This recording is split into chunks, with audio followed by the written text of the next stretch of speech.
जय गुरु जी, शुक्राना गुरु जी। ओम नमः शिवाय। शिव जी सदा सहाय। ओम नमः शिवाय। गुरु जी सदा सहाय। ओम नमः शिवाय। शिव जी सदा सहाय। ओम नमः शिवाय। गुरु जी सदा सहाय। जय गुरु जी, शुक्राना गुरु जी। संगत जी, गुरु जी का सत्संग गुरु जी की प्यारी संगत जी ने हमारे साथ शेयर किया है। सत्संग को पूरा सुनिएगा और आप चाहें तो गुरु जी की इस ब्लेसिंग को आगे भी किसी के साथ शेयर कर सकते हैं। सत्संग सुनने वाले को और सत्संग सुनाने वाले को, दोनों को ही गुरु जी ब्लेस करते हैं। शुक्राना गुरु जी। संगत जी, अगर आपने अभी तक चैनल को सब्सक्राइब नहीं किया तो चैनल सब्सक्राइब करके बेल नोटिफिकेशन को ऑल पर सेट कर दीजिएगा, ताकि जैसे ही गुरु जी के सत्संग का नया वीडियो अपलोड हो तो उसका नोटिफिकेशन आपके पास टाइम टू टाइम आए और गुरु जी की ब्लेसिंग्स भी सभी तक पहुँचे। कोई भी गलती भूल चूक मुझसे या संगत जी से सत्संग बोलने में हो जाए तो संगत जी माफ़ करना, गुरु जी आप भी माफ़ करना। सत्संग शुरू करते हैं। जय गुरु जी, शुक्राना गुरु जी। सत्संग सेवा बख्शने का शुक्राना गुरु जी। मुझ पर, मेरे परिवार पर, सारी संगत पर अपनी मेहर बरसाने का शुक्राना गुरु जी। हमारी गलतियों को, भूल चूक को माफ़ करने का शुक्राना गुरु जी। हर पल हमारे अंग संग रहने का शुक्राना गुरु जी। जय गुरु जी, शुक्राना गुरु जी। जय गुरु जी संगत जी। अनंतम अनंतम शुक्राना मेरे प्यारे गुरुपा। यह मेरा दूसरा सत्संग है। मैं एक सत्संग शेयर कर चुकी हूँ। गुरु जी की कृपा से वो शेयर भी हुआ है। उसके बाद मैंने अपने सत्संग शेयर किए हैं। कुछ न कुछ कमी की वजह से मेरे सत्संग 3-4 शेयर नहीं हो पाए। हो सकता है इस रूप में भी गुरुजी मेरे कर्म काट रहे हैं। मैंने आज सुबह भी अपना सत्संग शेयर किया था। शायद मेरी वॉइस की वजह से वो शेयर नहीं हो पाया। इसमें भी मैंने यही माना है कि मेरे गुरुपा मेरे कर्म काट रहे हैं, जो मेरे सत्संग शेयर नहीं हो पा रहे, या फिर मैं ही नहीं समझ पा रही कि सत्संग कैसे शेयर करना है। प्लीज़ गुरुजी, आप मेरे साथ रहना, मेरे से सत्संग शेयर करवाओ। अभी मैंने एक सत्संग सुना जिसमें कहा गया था कि शुरू से अपने सत्संग शेयर करो। शुरू से तो ये है कि बहुत छोटी थी, 8 या 9 साल की, तब गाड़ी के पीछे गुरुजी लिखा देखती थी, वाइट कलर का।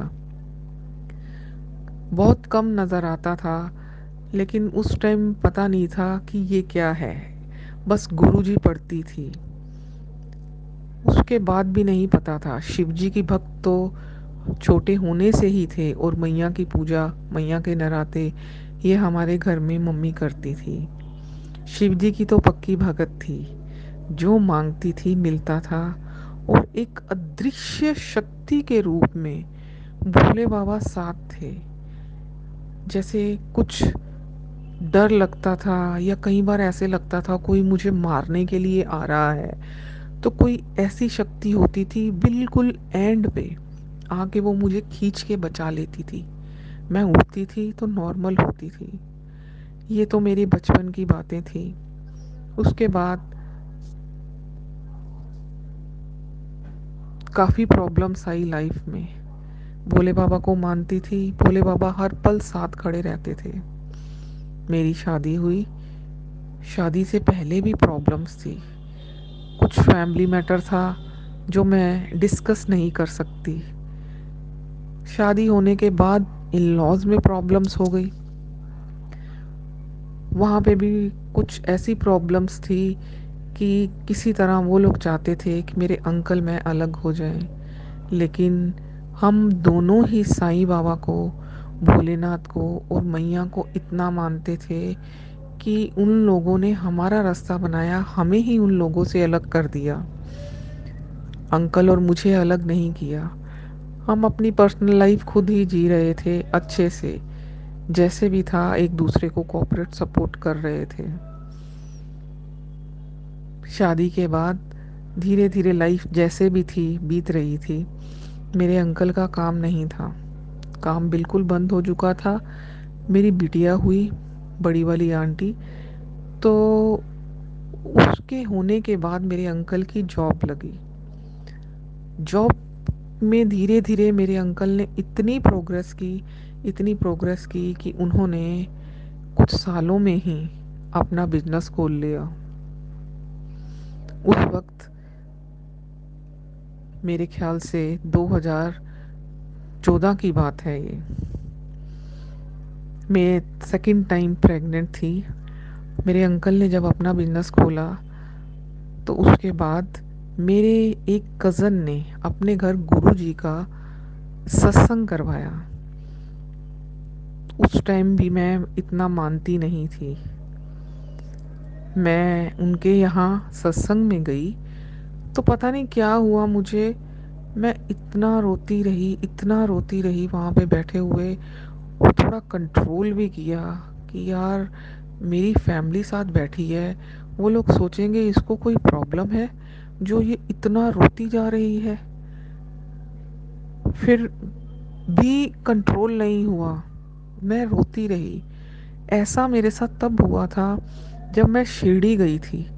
शिरडी में एक पुरोहित की जान पहचान की वजह से जब पूजा चल रही थी तो पुरोहित जी ने कहा आप बीच हमारे पीछे ही खड़े हो जाओ। जितनी देर मैं पूजा पे बैठी रही उतनी देर इतना रोई जैसे अपने माँ बाप मायके में आके लड़की रोती है। वो शिरडी में रोई वैसा ही मैं गुरु जी के सत्संग में रोई। तो मुझे समझ नहीं आ रहा था ये क्या है। एक चीज और है गुरु, उस दिन हम जब घर वापिस आए तो गुरुजी ने ब्लेसिंग्स तो दे दी थी कि मैं तेरे साथ हूँ, बट मुझे समझ नहीं आया। उससे पहले जब 1 साल पहले मैं जिनसे क्रॉकरी लेती थी अंकल से, और अंकल ने मुझे बोला आप गुरुजी को मानते हो? मैंने बोला कौन से गुरुजी, जो गाड़ियों के पीछे लिखा होता है? तो उन्होंने कहा हाँ, जो गाड़ियों के पीछे लिखे होते हैं वो है हमारे गुरुजी। मैंने कहा अच्छा, आपने कोई फोटो नहीं लगा रखी, कैसे पता चलेगा कौन से गुरुजी हैं? उन अंकल के पास स्वरूप नहीं था। उन अंकल ने उनकी कुछ बातें बताई। गुरुजी कहते हैं सिमरन करो, गुरुजी कहते हैं लोगों का भला करो, छल कपट नहीं करो, चुगली निंदा नहीं करो, तो किसी का हेल्प कर सकते हो तो करो। मैंने कहा आप ये जो सब बातें बता रहे हैं ये तो सब मेरे हस्बैंड में ये सब बातें हैं। तो उन्होंने बोला अच्छा आपने अंकल से ना आप मुझे मिलवाना। मैंने कहा अच्छा ठीक है, मैं उनको लाऊंगी। मैं सेकंड टाइम उनकी शॉप पे गई तो उन्होंने मुझे गुरुजी का स्वरूप दिखाया। तो मैं ना उस स्वरूप को देखकर हंस पड़ी। मैंने कहा ये कौन से गुरुजी हैं? ये तो बहुत मॉडर्न से लग रहे हैं, आजकल तो बहुत सारे बाबा हैं। ये गुरुजी तो कहीं से नहीं लग रहे कि आप इनको गुरुजी बुला रहे हो। हंस के मैंने बात टाल दी। शायद मेरा वक्त नहीं आया था कि गुरुजी मुझ पे ब्लेसिंग्स करते या अपनी संगत में लेते। ये 2012 की बात है या 13 की बात है। उसके बाद मेरी बिटिया पैदा हुई, बहुत प्रॉब्लम्स आई, लेकिन ठीक है लाइफ अपना चल रही थी, हम दोनों हस्बैंड वाइफ खुश थे। लेकिन धीरे धीरे जब मेरे अंकल ने अपना बिजनेस बढ़ाया तो इतनी खुशी थी, इतनी खुशी थी। मैंने सब लोगों से डिस्कस करना शुरू कर दिया कि मेरे हस्बैंड ने कि इतना बड़ा बिजनेस कर लिया, इतना बड़ा। सबको अपने मुंह से बताया। वो मतलब कि कुछ लोग ऐसे होते हैं जो आपको सामने अप्रिशिएट करते हैं, कुछ लोग ऐसे होते हैं आपकी प्रोग्रेस से जलते हैं। वो आपको तो कुछ नहीं कहेंगे लेकिन वो पीठ पीछे कुछ ऐसा कर देंगे जिससे कि आप जैसे सड़क पे आ जाओ। और उसमें उनको पता नहीं क्या खुशी मिलती है कि एक इंसान जो अपनी मेहनत से अपने दिमाग से आगे बढ़ रहा है, अगर आप अप्रिशिएट नहीं कर सकते तो कम से कम ब्लैक मैजिक तो नहीं करवाओ। आपकी भी फैमिली है, कभी भी पलट कर वो चीज़ वापस आ सकती है। और गलती मेरी थी कि मैंने अपनी सब फैमिली पे ट्रस्ट किया, चाहे मायके वाले हों चाहे ससुराल वाले हों। जो लोग नहीं भी बोलते थे वो सब लोग आना शुरू हो गए कि अरे ये बिल्डिंग तो इन लोगों ने खरीद रही है, ये लोग झूठ बोल रहे हैं कि हम रेंट पे रहते हैं। अंकल का बिजनेस इतना अच्छा चल रहा था, इतना अच्छा, 6-7 महीने बाद ही डे बाय डे जिस तरह से हम ऊपर गए थे उसी तरह से हम नीचे आना शुरू हो गए। कुछ समझ नहीं आ रहा था कि ये क्या हो रहा है। मेरे अंकल जिनको मैंने आज तक कभी बीमार देखा ही नहीं मैरिज के बाद। हल्का फुल्का तो सबके साथ ही चलता रहता है। एक दिन मेरे अंकल जमुना बाजार हनुमान मंदिर गए। वो रात को जाते थे। खड़ी स्कूटी उनकी वो अपने स्टैंड से उतार ही रहे थे। जैसे ही स्टैंड उतारा, एक गाड़ी अचानक बैक किया उसने और मेरे अंकल के पैर के अंगूठे को तोड़ दिया। क्लिक आवाज आई अंकल को।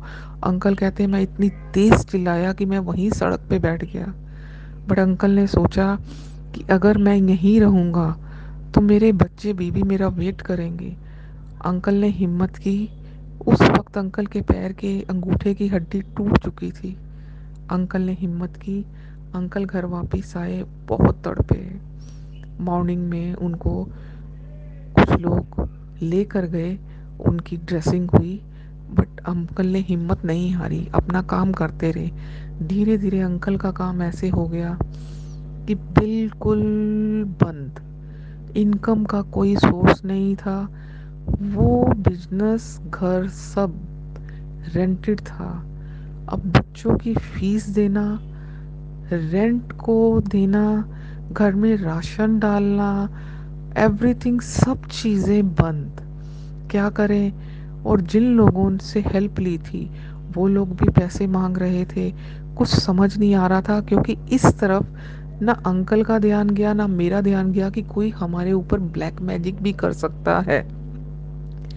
एक अंकल आते थे हमारे, मेरे अंकल का जिम था। एक अंकल आते थे जिम में। वो शीश गंज गुरुद्वारे में सेवा देते थे। वो मेरे पैरों को देख के कहते थे कि मेरे अंकल को कहते थे कि आपकी वाइफ के कोई प्रॉब्लम है, इनके पैरों में स्वेलिंग रहती है। तो मेरे अंकल ने बॉदर नहीं किया, उन्होंने कहा नहीं ऐसा कुछ नहीं है। बट मुझे होता था, मैं मॉर्निंग में जब ज़मीन पे उठती थी, पैर रखती थी ज़मीन पे, तो मेरे से चला नहीं जाता था। वो मेरे ब्लैक मैजिक की शुरुआत थी। जिसने भी ब्लैक मैजिक किया था उसने पहले अंकल का बिजनेस बंद किया। फिर उन्होंने देखा कि हम दोनों हिम्मत नहीं हारे। फिर उन्होंने मेरे अंकल के ऊपर अटैक करवाया।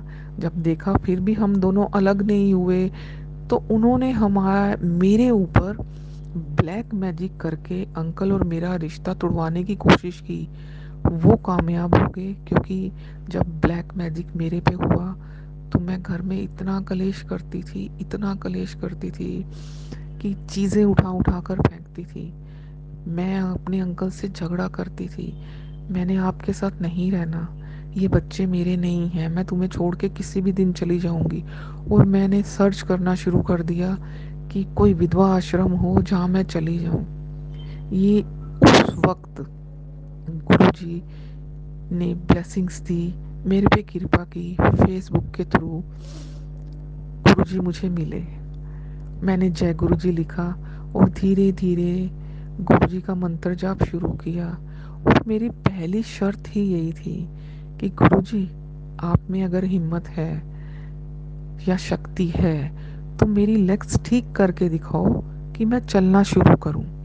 क्योंकि मेरे ऊपर ब्लैक मैजिक इतना हो गया था कि ना मैं चल पाती थी, ना मेरी दोनों बाजू चल पाती थी। और मेरे पाँव के अंगूठे से ब्लैक मैजिक शुरू होते होते होते मेरे सिर तक आ गया था।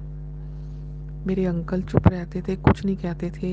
ये भी शायद भोले बाबा की, गुरु जी की कोई ब्लेसिंग्स थी, कोई शक्ति थी। गुरु जी के यहाँ जब हम लोग गए तो गुरु जी ने फर्स्ट सेकंड टाइम छतरपुर मंदिर में मेरा ब्लैक मैजिक निकाला। उसके बाद मैं गुरु जी का नाम लेना शुरू कर दिया, मंत्र जाप शुरू कर दिया। मैं किसी सत्संग में गई, वहां पर हल्की फुल्की बारिश हो रही थी, बहुत हल्की। उस वजह से उनका आंगन गीला था।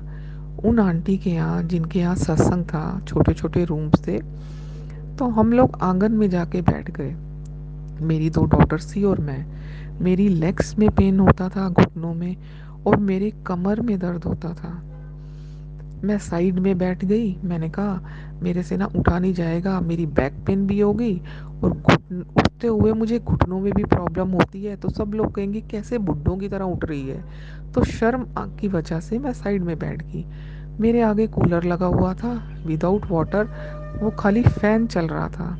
मुझे इतनी तेज फ्रेग्रेंस आई, इतनी तेज फ्रेग्रेंस आई कि ऐसे लग रहा था कि मेरे ऊपर गुलाब के फूलों की, फ्रेश फूलों की बौछार हो रही है। इतना अच्छा लगा, इतना फ्रेश फील हुआ।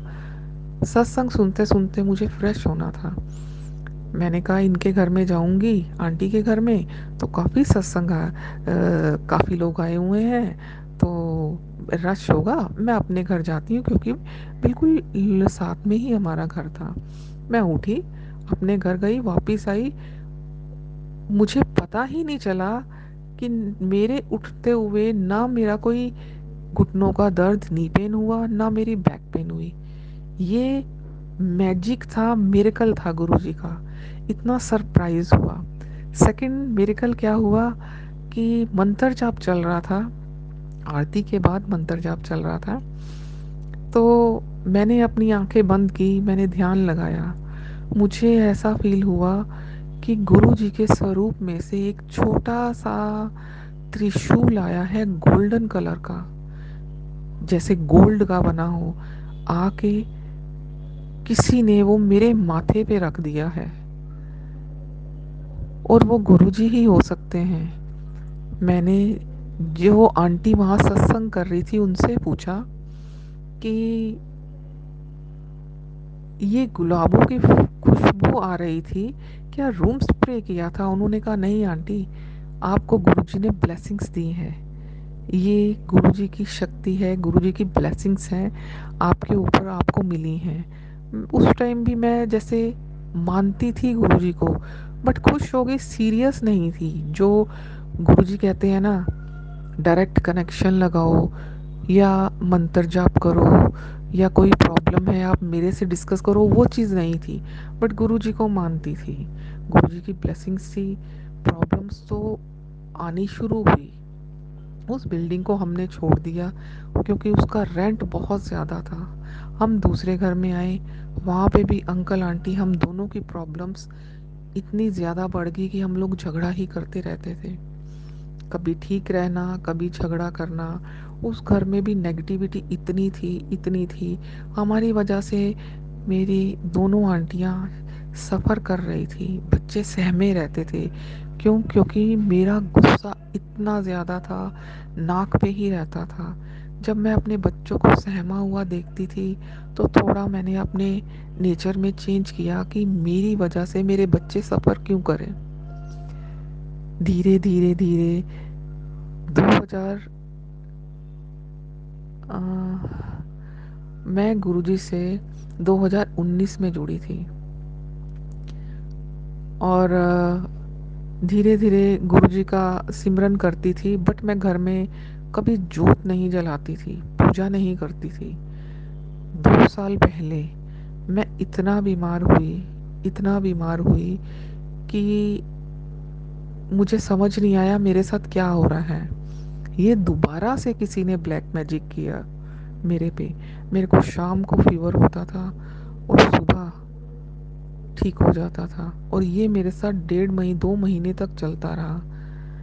तो एक दिन मैंने अपनी छोटी आंटी से बोला कि बेटा जल प्रसाद बना, मुझे दे, हो सकता है इससे सही हो जाए। वाकई मेरी बिटिया ने जल प्रसाद बनाया, मुझे तीनों टाइम दिया, उससे मेरा फीवर तो ठीक हो गया, बट मेरे को दूसरी प्रॉब्लम हो गई, कोलाइटिस, वो ठीक हुआ। उसके बाद मुझे पाइल्स हो गया, पाइल्स ठीक हुआ। उसके बाद मेरे सिर की नसें ऐसे खिंच गई कि मैं बेड से ना उठ पाऊँ। ऐसे करते हुए मुझे 1 साल हो गया बेड पे पड़े हुए, बिल्कुल कंकाल बन गई थी। मुझे नहीं पता ऐसी कौन सी शक्ति थी कि सावन के महीने में मुझे वो शक्ति मंदिर तक लेके गई। मैं चल नहीं सकती थी, मेरी फिजिकल कंडीशन बहुत डाउन थी। वो शक्ति मेरा हाथ पकड़ के मंदिर तक लेके गई, शिवलिंग पे जल चढ़वाया और मंत्र जाप करवाया। धीरे धीरे उससे मेरे हेल्थ में इम्प्रूवमेंट होने लगी। उसी शक्ति ने, वो गुरुजी ही थे, वो अदृश्य शक्ति गुरुजी थे। उन्होंने घर में मेरे से जोत जलवानी शुरू की, पाठ करवाना शुरू किया। जो जो गुरुजी चाहते थे पाठ करना, मैंने वही पाठ करना शुरू किया। धीरे धीरे मेरे प्रॉब्लम सही होती गई। बट कहते हैं ना, गुरुजी जब अपनी संगत बनाते हैं तो नींबू की तरह निचोड़ते हैं। ये सच्चाई है। एक दिन मेरी भाभी ने बोला कि मैं किसी तांत्रिक है उसके पास जाती हूँ, वो बताता है। मैंने भी उससे 1 साल पहले बात की। उन्होंने कहा आपको ना मेरे मंदिर में आना पड़ेगा। मैंने उस तांत्रिक से बात तो कर ली, लेकिन फिर मैंने गुरु जी के स्वरूप के आगे खड़े होके कान पकड़े, नाक रगड़ा कि गुरु जी गलती होगी, आप ही मेरा सब कुछ हो, मैंने कहीं नहीं जाना। मैंने दिन रात गुरु जी के स्वरूप के आगे नाक रगड़ी, गुरु जी गलती होगी, माफ कर दो, आप ही मेरे सब कुछ हो, आप ही मेरे माँ, आप ही मेरे बाप, मैंने कहीं नहीं जाना आपके सिवा। मैंने गुरु जी को मानना शुरू किया कि गुरु जी ही मेरे सब कुछ हैं। गुरु जी के साथ दिल की सारी बात करती थी। मेरे को मेरी एक आंटी ने बोला था कि मैं यूट्यूब पे सत्संग सुनती हूँ, लेकिन शायद मेरे को हुक्म नहीं था। 4 साल बाद मेरे को गुरुजी का हुक्म हुआ कि हाँ सत्संग सुनना है। तो गुरुजी ने मेरे को यूट्यूब पे सत्संग सुनाना शुरू करवाया। वो सुनते ही मैं, जैसे पागल नहीं होते हैं, पागल हो गई, गुरुजी की दीवानी हो गई। हर पल गुरुजी ऐसे, गुरुजी वैसे, गुरुजी ने ये किया, गुरुजी ने वो किया। बट मेरे अंकल ना इतना नहीं मानते थे, मेरे अंकल बाबा को मानते हैं। फिर भी मैं अपने बच्चों के साथ मिलके, बच्चों मंत्र जाप करो, बच्चों गुरुजी ने ये कहा है, गुरुजी ने ये कहा है, ये करना है, वो करना है, अपना लगी रहती थी। जो अंकल मेरी बात नहीं मानते थे, मैं गुरुजी के आगे अरदास करती थी, सत्संग सुनती थी। उस सत्संग में सुनती थी कि गुरुजी अपनी संगत को निचोड़ते हैं। मेरे को निचोड़ चुके हैं गुरुजी, हर पल इतना निचोड़ा है कि मैं रो रो के गुरुजी से कहती थी गुरुजी बस कर दो, बस कर दो, क्षमा कर दो गुरुजी, बहुत हो गया, अब ना बच्चों का देखा नहीं जाता। जब तंग आ गई ना मैं कि कुछ भी नहीं हो रहा, ना बच्चों की फीस जा रही है, ना घर का किराया जा रहा है, ना घर में राशन आ रहा है, तो मैंने गुरुजी से बोला, मैं कहा गुरुजी बच्चों का देखा नहीं जाता, आप कहते हो ना डायरेक्ट कनेक्शन लगाओ, मैं आपसे डायरेक्ट कनेक्शन लगा रही हूँ, मेरे से घर नहीं संभल रहा, आप संभालो, मेरे से नहीं हो रहा, कुछ भी काम नहीं हो रहा, मेरा हाथ पकड़ो, माँ बाप बनकर सारे कारज करवाओ, बस मुझे कलेश नहीं चाहिए, शांति से। जिस घर में हम रह रहे हैं उस घर का किराया भी नहीं निकल पा रहा था। गुरुजी की कृपा से वो अंकल इतने अच्छे हैं कि शांति से सब काम हो रहा है। उन अंकल ने केस भी किया हमारे पे, केस का भी सॉल्यूशन किया, निकला कि आप खाली कर दो। जज ने भी मेरे अंकल की साइड ली कि कभी कभी इंसान के हालात ऐसे हो जाते हैं कि वो कुछ ना चाहते हुए भी कुछ कर नहीं सकता। कोई बात नहीं, आप एक फिक्स अमाउंट बना लो जो हर महीने आपने ये मकान मालिक को देना है, वहाँ भी इज्जत से निकल आए। अब गुरुजी की मेहर होगी तो गुरुजी नया घर अपनी कृपा से दिलवाएंगे, मेरे अंकल का दोबारा से बिजनेस शुरू कराएंगे। और रही बात गुरुजी के मैसेज सुनती हूँ, पढ़ती हूँ, उसमें क्या आता है, जो ब्लैक मैजिक करेगा अब उसको मैं उल्टा टांगूंगा। मुझे अब चिंता नहीं है, पहले चिंता रहती थी कैसे होगा, क्या होगा, अपने अंकल से झगड़ा करती थी। लेकिन जैसे जैसे गुरुजी को मानती जा रही हूँ, सत्संग सुनती हूँ, एक ही आवाज आती है, मेरा गुरु बैठा है, मुझे चिंता नहीं करनी। बच्चों को भी ये कहती हूँ तुम परेशान नहीं हो, गुरु जी से डायरेक्ट कनेक्शन लगाओ, वो तुम्हारी सुनेंगे। क्योंकि इरिटेट इतना हो जाती हूँ कि हार के फिर बच्चों को ये कहती हूँ कि गुरु जी हैं, तुम्हारे दादू हैं, आप उनसे बात करो, वो तुम्हारी सुनेंगे। और सच में गुरुपा सुनते हैं। मेरा सत्संग शायद बहुत बड़ा हो गया है। मैं दोबारा सत्संग फिर शेयर करूँगी। अनंतम अनंतम शुक्राना मेरे प्यारे गुरुपा। लख लख शुक्राना मेरे गुरुपा। किसी वक्त मैं हंसती थी कि संगत गुरुपा क्यों कहती है, लव यू क्यों कहती है। आज गुरुजी आपकी यही बेटी कहती है love you Gurupa, thank you Gurupa. आप ही मम्मी, आप ही पापा, आप ही भाई, आप ही बहन। खत्म करते हुए सत्संग को मंत्र जाप करेंगे। ओम नमः शिवाय, शिवजी सदा सहाय। ओम नमः शिवाय, गुरुजी सदा सहाय। जय गुरुजी, जय गुरुजी, जय गुरुजी। जय गुरु जी, शुक्राना गुरु जी, थैंक यू संगत जी, सर बंदा भलाओ गुरु जी, जय गुरु जी, प्यारी संगत जी।